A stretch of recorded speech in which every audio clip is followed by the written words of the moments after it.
In 2028, the atmosphere inside Google's headquarters was toxic. Thousands of software engineers, the absolute elite of Silicon Valley, staged a massive revolt. They signed petitions, threatened mass resignations, and leaked internal documents to the New York Times. Their target was Project Maven, a Pentagon contract that used Google's AI to analyze drone surveillance footage. The message from the tech workers was absolute. We code to connect the world, not to kill people. Under pressure, Google walked away from the contract. But fast forward to 2026, and that era of pacifism is completely, unmistakably dead. Today, the mood in Silicon Valley has shifted from protest to patriotism and profit. The brightest minds in artificial intelligence are no longer just optimizing ad clicks or building food delivery apps. They are actively engineering the future of global warfare. Billions of dollars in venture capital from top-tier firms are aggressively flowing into a new breed of startups known as defense tech. Why the sudden, massive shift?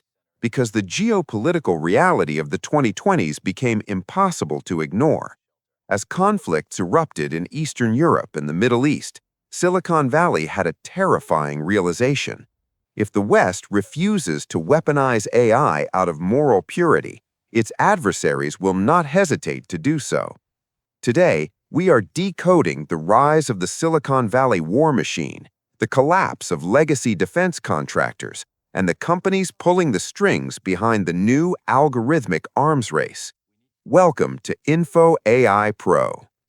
To understand why investors and the Pentagon suddenly changed their minds, you have to look at the cold, hard math of modern war. The battlefields of Ukraine and the Red Sea provided a brutal reality check. For decades, the West measured its military supremacy in terms of massive, heavy metal platforms, aircraft carriers, billion-dollar bombers, and tanks. But recent conflicts shattered that illusion. In the Red Sea, the U.S. Navy found itself in an unsustainable financial nightmare. To protect commercial shipping, they were forced to fire high-tech interceptors like the Standard Missile-2, which cost over $2 million each. And what were they shooting down? Cheap, mass-produced suicide drones that cost an adversary barely $2,000 to build. This is what military analysts call the cost-exchange ratio. And right now, the U.S. is on the losing side of it. You simply cannot win a long-term war when you are spending $2 million to destroy a piece of flying plastic. The Pentagon woke up to a horrifying truth. The old way of building weapons was too slow, too expensive, and totally unsuited for the algorithmic age. Hardware is useless without superior software, and the only place on Earth with the talent density to build that software fast enough is Silicon Valley. This realization triggered the decline of the legacy primes, the massive oligopoly of contractors like Lockheed Martin and Boeing.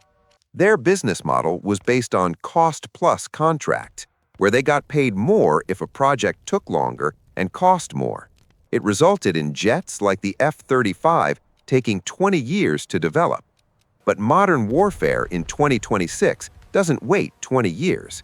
Enter Anduril Industries, founded by the eccentric billionaire Palmer Luckey, the same man who invented the Oculus VR headset. Anduril represents the ultimate Silicon Valley disruption.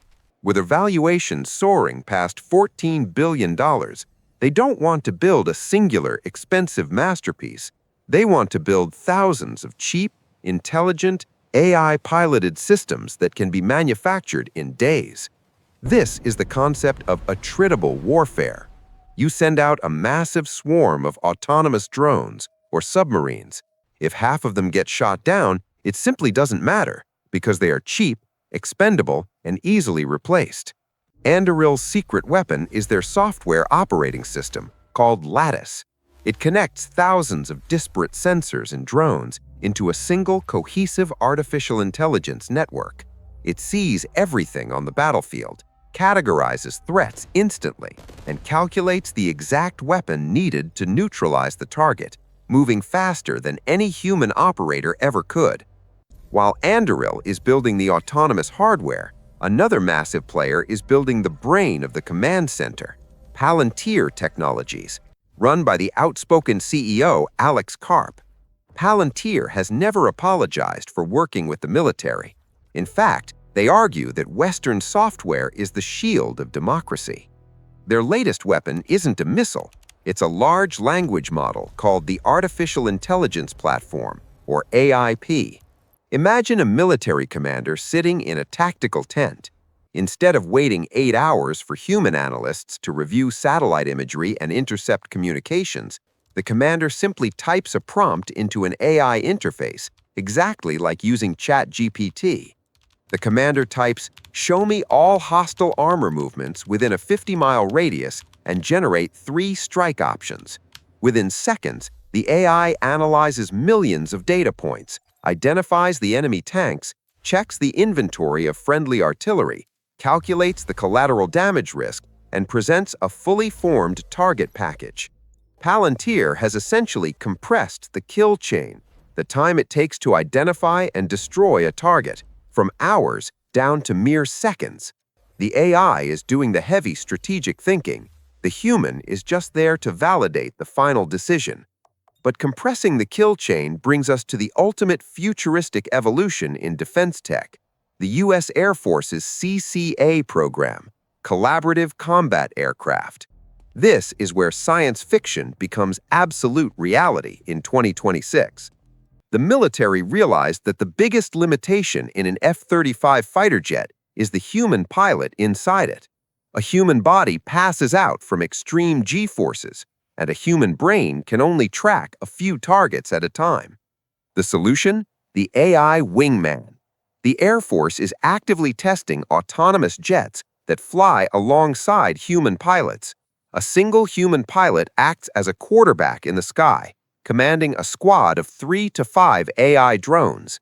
The pilot can order the AI wingmen to fly miles ahead into highly dangerous territory to jam enemy radar or act as decoys. In recent DARPA simulations, known as the Alpha Dogfight trials, AI agents consistently defeated expert human fighter pilots in simulated combat. The AI didn't feel fear, it didn't lose focus, and it reacted in microseconds. This is what defense analysts call Hyperwar, a conflict that moves so fast humans biologically cannot keep up. The only defense against an autonomous AI weapon is another, faster, autonomous AI. This brings us to the ultimate ethical nightmare. Can we truly trust a black box neural network with human lives? What happens when an AI large language model hallucinates on the battlefield? If an AI drone misidentifies a civilian vehicle as a military transport and decides to strike, who is held responsible? The coder, the general, or the algorithm? The Geneva Conventions were written for human soldiers with human morality, not for mathematical weights and biases optimizing a kill-to-death ratio. Yet, despite these massive red flags, the investments continued to pour in. The U.S. Department of Defense's Replicator initiative is doubling down on this strategy. In 2026, the tech industry has crossed the Rubicon. Silicon Valley is no longer just a place that makes smartphones and social media apps. It is the absolute beating heart of the American military-industrial complex. I want to hear from you. Should artificial intelligence be allowed to make lethal decisions without a human in the loop? And does Silicon Valley's embrace of defense contracts make the world safer? Or are we sleepwalking into an algorithmic world war? Let me know your detailed thoughts in the comments. If you want to understand the real forces driving our future, hit that subscribe button. This is Info AI Pro. Thanks for watching, and I'll see you in the next one.